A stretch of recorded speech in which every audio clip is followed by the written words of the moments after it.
when you lay down at night and you know you've changed somebody's life, if that's locally, if that's nationally, or if that's globally, that's a rewarding feeling. Welcome to Your Intended Message, the perfect place for leaders and promising professionals who want to convey the intended message for greater success. Every week, we interview experts who address the challenges and best practices to deliver your message effectively. That might be one-to-one, one-to-few, or one-to-many. And perhaps the most important conversation, one-to-self. I'm your host, George Torok. My guest today is Jim Hardwick. Here's 3 facts that I think you should know about Jim. 1, he has been a vice president of sales for over 25 years. He's now a fractional or outsourced vice president of sales, helping businesses grow the revenue by building a foundation that is sustainable year over year. Not just one flash in the pan, but keep growing. 2, Jim's passion is that by embracing your servant's heart, you will elevate your business. Imagine that. And 3, Jim and his wife, Jody, head a dental team to Kenya every year. And in 2023, Jim will be taking a C-suite executives to Kenya on a retreat that will include an amazing safari experience along with sessions each day on how to embrace your servant's heart. That's Kenya 2023. Put that on the calendar. Jim Hardwick, welcome to Your Intended Message. Thank you, George. It's great to be here. I guess the 25 years of VP sales just means how old I am. I'm dating myself quickly. And here I thought, okay, you must be at least 26. Yeah, at least. I was born this way, and I'm going to go out this way with no hair. There we go. Well, that keeps it easy. You don't waste all that money on barbers. That's right. You're exactly right. Jim, what is this concept about servant, the servant heart? What does that mean? And how is that sustainable in business? Yeah, and it's just a great topic, and it's something that over the last few years I've really, really embraced, and it's changed my life. I was in corporate America for 36 years, and in corporate America, it's a lot about taking, it's about winning, and it's about surviving. Now, I was blessed because I learned a lot, I gained a lot of knowledge, but what I have found, and especially now that I'm out on my own, everything I do is how can I elevate that business? How can I elevate and serve that person? And so instead of taking, it's now giving. Let me give you a quick story, George, which kind of pulls this all together, because for years, my wife and I, we volunteered. We were young life leaders. We were at church. I mean, we did all those volunteer stuff. We gave money but I don't think I had the passion I have today. And so I read a book a few years ago called Halftime by Bob Buford. And it's what you do in the second half of your life to create a life of significance. And I've spent the last 10 years really trying to figure out what that was in my life. And so a friend of ours was over at the house one day, and she says, I just got back from Kenya. You have to go. It's an amazing experience. You're going to love it. And look at these pictures. And she's just showing us all these pictures of these animals. And Jody and I are going, great. We had no desire to go to Africa. It wasn't on our bucket list. We could care less. And that sounds so obnoxious, but that's just the way it just wasn't something we wanted to do. And so fast forward, 2 years go by, and we're still kind of talking about this whole Kenya thing. And we decided, okay, we'll go. It's a one and done. We'll have a great time. We'll go get to see the big animals, take lots of pictures, and we're done. So in 2018, we went on safari, and we went to a place called Base Camp Explorers. And Base Camp Explorers sits right on the Masai Mara in Kenya, which is connected to the Serengeti. And that's where the 1.5 million wildebeest migrate every year. 90% of the employees there are Maasai. And because of our connections with some of the people within base camp, we got to go to a school and we got to go to a clinic. Now, let me get back. Jody's a dental hygienist. Okay, so that's going to be preface of what we do. So we were standing at a medical clinic, and a medical clinic is a cinder block building with 2 rooms. There's some tables and chairs and virtually no supplies. They have a PA there who will deliver babies, triage things. It's amazing. We wouldn't even walk into this type of building in America. Okay, let's put it in perspective. And so I'm standing there with our guide, Derek, a Maasai guide, and he's got his typical Maasai traditional clothes on, which are bright yellow and red, and the jewelry. And I look at Derek, and something just an urge hit me, and I said, Derek, we never bring dental teams here. And Jody's standing right next to me. She knows what my mind's about. And he goes, no, they don't. They do bring some medical teams, but you know what? I've got a cavity right here. And at that instant, I went, bam, I'm bringing a dental team back. And so that night, we get back to the tent, and I look at Jody and I said, Jody, will you come alongside me if we bring a dental team back? Okay, that's the pivotal question. If she says no, I'm out. I can't do the dental work. And so she goes, absolutely. And then we just started planning. 10 months later, George, we take a team back to Kenya. We took all our supplies. We didn't know what we didn't know. I have since learned, and this is what's interesting, I've since learned that 0.5% of people that have a vision for a nonprofit actually bring it to execution and do it. Fortunately, I didn't know that statistics before we started. Jody and I are both A-type personalities. And we took 8 people back in 10 months. And we set up in a tent. We had to take all our supplies, everything with us. We couldn't go to a dental clinic there. And we saw 191 patients our first trip, which was in 4 days, amazing amount of work. We had a little boy who came in, 10 years old. He's in a worn out t-shirt, old shorts, and shoddy shoes. His whole side of his face is swollen. That's all infection. If we don't take care of that young boy and that infection goes to his brain or his heart, he won't see his 11th birthday. So we sit him down, we take an x-ray of his teeth. And yes, we take a portable x-ray machine, and we take the x-ray of his teeth so we can see exactly which tooth and what needs to be done. The dentists go, they extract the tooth, and in a few days we gave him some medication, he will be on the mends to be healed. They don't have access to that dental care there. The access they have is 40 kilometers away. They don't typically have cars or any way to get there. And if they do go, it's $15 to clean a tooth because they don't have all their teeth, or $75 for an extraction. Now, mind you, these people make $2.74 a day. That's about the price of it. That's less than a Starbucks coffee. So here we are, people who never wanted to go to Africa. Now it's something we do every year. We just got back this last February, and this time we took a little bit bigger team, but we saw 261 patients and did over 1,000 procedures. I tell all this story because of this, the way I embrace serving, the way we embrace giving, I'm extremely intentional in the way I live my life. That urge I had to ask that question to Derek, I immediately acted on it. 5 years earlier, I would have had that thing with Derek because it was a warm fuzzy at the time. And then I would have come back to the United States, life would have taken over, and I would have just been, I wish I would have taken a dental team to Kenya, and I would have never done it.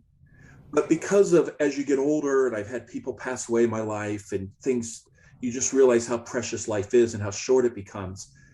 That when you think of something, you need to be intentional about that. And that's where I parlay that into how I serve my clients, how I serve my friends, my families, my neighbors. I get people to say to me, Jim, I understand serving. Yeah, that's cool, but I can't go to Africa, right? You're doing this thing that's great. They miss the point. The point is, You need to serve your neighbor, your community, lend an ear to somebody that needs help. Bring in the garbage cans for your elderly neighbor when it's raining. That's called service. And it's not hard. It's serving your employees as a business owner. And if you have employees, when's the last time you sat down and listened to them and actually listened? Not just said, how's it going? And let me tell you about my vacation. But these people respect you. They look up to you. And when have you actively sat down and asked them, what are your goals and aspirations? And how can I help you reach those? How can I serve you to get there? It doesn't mean you're a weak leader. It doesn't mean you can't hold people accountable.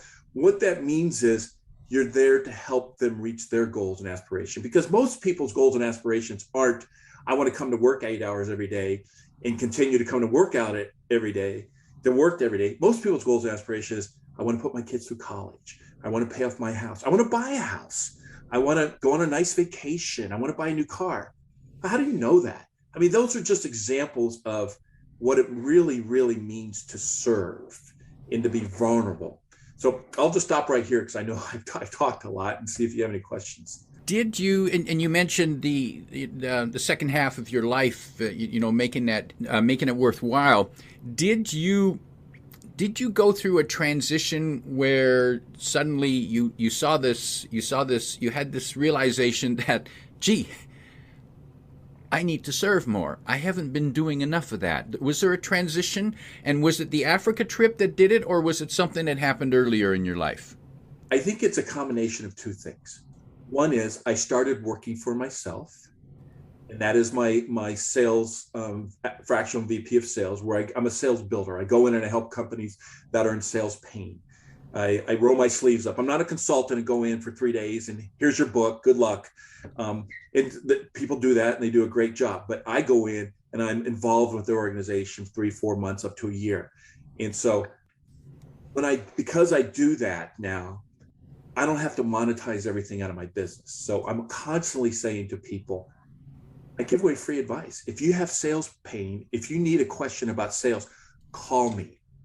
I'm here, call me.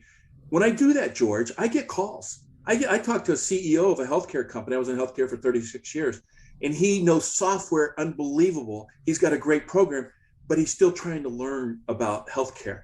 I spent an hour with the gentleman. I didn't bill him for my time, because if I can help him elevate his business, guess what? We all win, because that's going to come back to me someday. And that's the way I live my life. I don't worry about where my next client's going to come from. I just don't. So many people, oh my gosh, I want my next business, because it's amazing how they just come. And it's not a miracle, it comes through hard work. But when you put yourself out there and you're willing to help others and embrace them, it really makes a difference.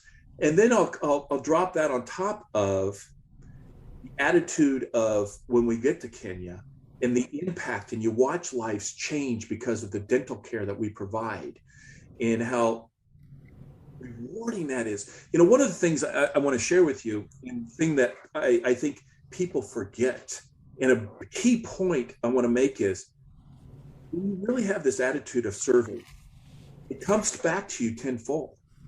And I will get people might say, well, Jim, you need to be humble. Oh, trust me. We didn't do this at the beginning to get accolades. But when you lay down at night and you've changed somebody's life, if that's locally, if that's nationally, or if that's globally, that's a rewarding feeling.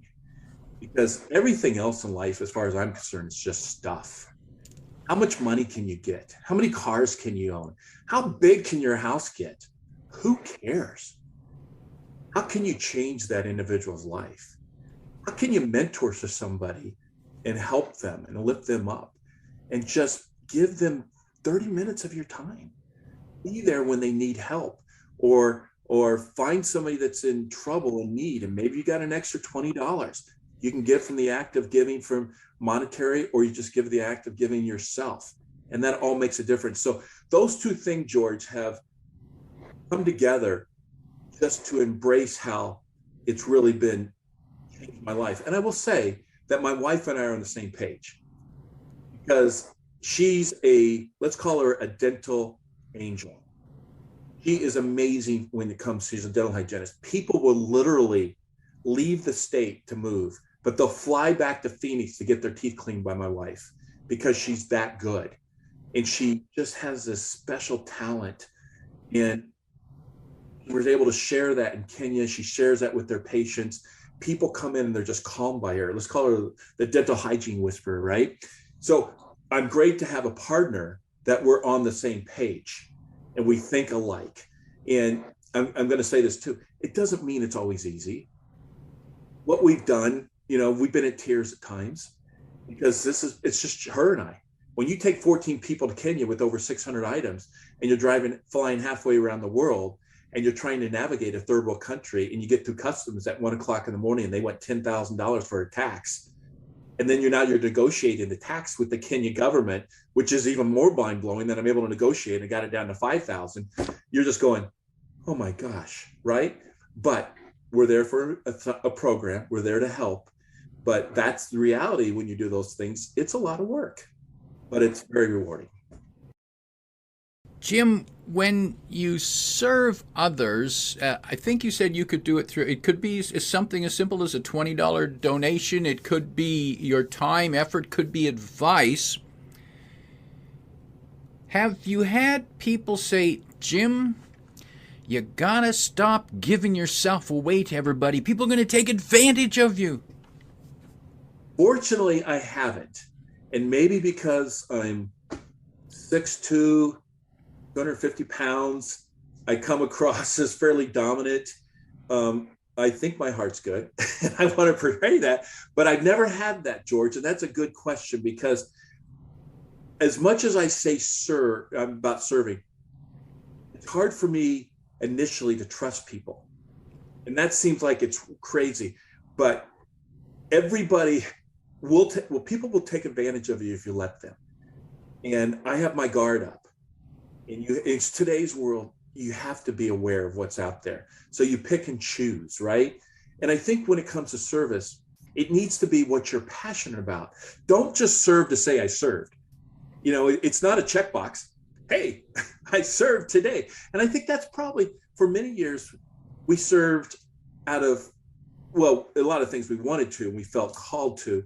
But there's sometimes you just serve because you feel like you need to, right? I need to serve. I need to support this person just because that's the right thing to do. And I think that's admirable. But the other thing is, you don't really get to that X level of serving until you find that passion. That passion could be working at the animal shelter. People love animals, or walking dogs for the elderly. You might have a passion for that. That's a great way to serve, right? And it can be, but if you don't have that passion, then serving becomes a chore. And when it's a chore, then it's not your heart that's serving. You're serving because you feel like obligated to serve. Once you find that passion, like we found in Kenya, again, the place we never wanted to go, it's amazing what transpires. And then when you start taking that and elevating, using your servant's heart to elevate your business, it's so rewarding. I was sitting at a function with a gentleman, and I was telling him my story. It was him and his wife and Jody and I, and I started telling my story, and he goes, "You know what? We had a business for many years, and then we started going to church. And this is a story about church, but he parlayed it to. Then we started really giving to church and donating our funds because that's where we wanted to do it. And he says, Jim, it's amazing how our business took off. And, that's an example. If you're religious or not, that's not the point. The point is they found a passion and they started serving. And then their regard, it was the church. And their business, he said, we just started growing exponentially. And it's just those type of stories which just solidify and show you what happens when you start serving and giving back. Because every time I touch somebody's life, every time that I can help them and raise them up through my act of service, I'm hoping they'll pass that on to the next person. And that's setting an example of what it means to serve. And if I could tell you another quick story, I had a gentleman that I do a lot of referral network calls because that's how I get my business, through referrals, right?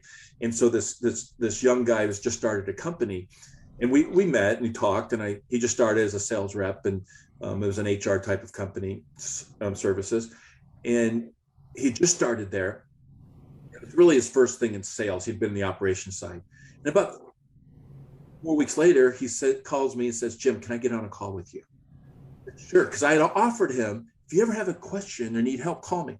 And so we set up a Zoom call. I spent 30 minutes with him, and I dissected what his issue was, because he could get the first appointment, but when nobody was showing up for a second appointment to have the appointment to talk about the business. And so we talked about it. I tweaked a few things the way he was saying it. And I pinged him 2 weeks later. I said, "How's it going?" He goes, "I've made 3 sales and I got 2 more appointments next week." 3 months later, he said, "I made the president's team. I'm going to be going on the trip this next year." Wow. Now that was, to me, that made me smile ear to ear. That's what the reward you get tenfold, because here's a young salesperson that's learning. I was able to help him be successful. Now he is able to feed his family better, help the business grow. That's what it's all about. So it's once again, I go back to, you don't have to monetize. You serve and you give, and guess what? It'll come back. I'm committed to that, and I know it works. Jim, I'm going to come back to the money thing side again. And here's my question. When you serve and you help others, you said it comes back, and you gave that one example of the couple who gave to their church and then their business took off after. Now, do you think that was because the others they help did things that sent customers or business to this business, or do you think it was because the people who served therefore felt better about themselves and performed better in their business because of that?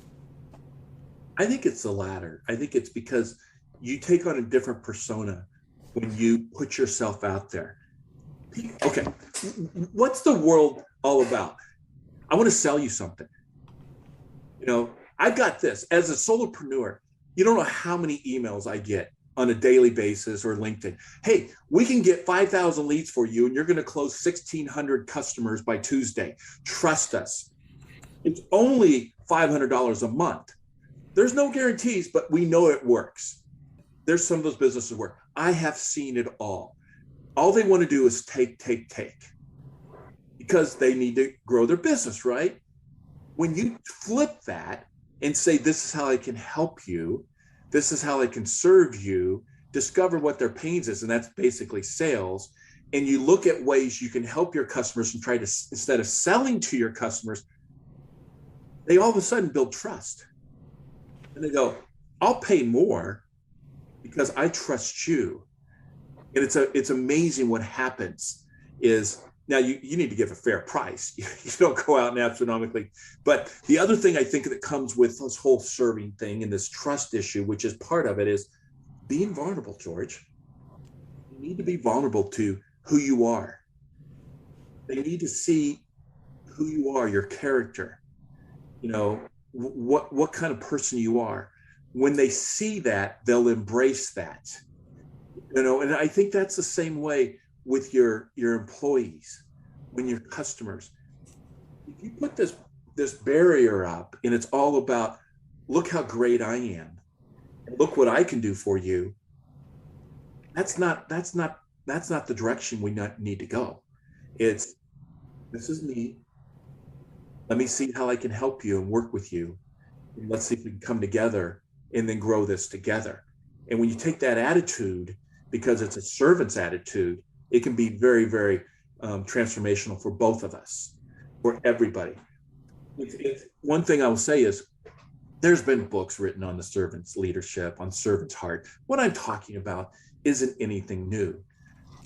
What I'm trying to stress with people is, embrace it and be intentional. We talk about it, but a lot of people don't take it to that next level and actually act on it, because life takes over. This happens, you get an illness. There's so many things that makes life difficult. And so when you have that whole feeling of what's important in life, and when you get that set, it really makes a difference. I am I will say blessed now that I work for myself. I'm having the most fun I've ever had in my life. I'm probably working the hardest I've ever worked in my life. So anybody's listening to this that has their own business, you guys know, and I value each one of you because it's hard. In corporate America, there might be 50, 400, 50,000 employees behind you. You can hide or you can be stressed out to the max very, very easily. When it's just you, there's only one person, and but it is so rewarding, and it's fun. I'd love to say that word fun because it's a lot of fun. Jim, you mentioned that you offer to people if they want to have a talk with you about their sales, just give you a call. What's the best way to get hold of you? Email is the best way to get a hold of me, or you can call me. I'll give you my phone number. It's 623-451-1080. Or my email is jhardwick@salesacceleration.com. And that's acceleration with an X, not an E. And that's the tricky part. But I'm on LinkedIn, and anybody that wants to talk or wants to learn more about Kenya, let's talk, because that's how. And the other thing is, there's a whole group of people that are fractional people, and we all help each other. And the whole referral networking piece is vital for each of our success. And so I'd love to share ideas, help you. And if there's a solopreneur that's struggling with sales, just call me. Guess what? It's free. And you can find that contact information in the description below. Jim, before we wrap up, if you could sit down with a business leader, team leader, and you could offer them 1, 2, or 3 pieces of advice about actually doing the serving in a way that is not threatening to them, what might be that 1, 2, or 3 pieces of advice? I would say be real, be vulnerable with your employees. Build trust. When you can gain that trust and the employees know that you're there to help them be successful, and they sincerely feel that, your business is going to take off. It's just taking that extra 2 minutes sometimes just to praise somebody when they've done a good job with recognition and you've acknowledged them.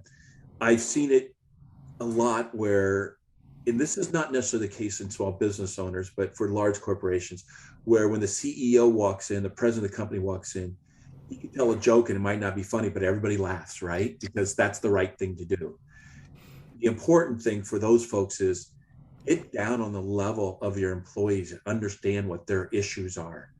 Don't surround yourself with all the yes men. Be real, be out in the field, talk to your customers. It's your customers that are buying from you. If they're not buying from you, you better darn well figure out why, because ultimately it's your responsibility.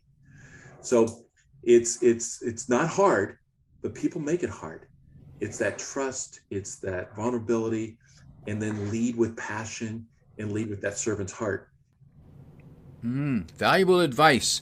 My guest today is Jim Hardwick, reminding you that when you serve, it comes back tenfold.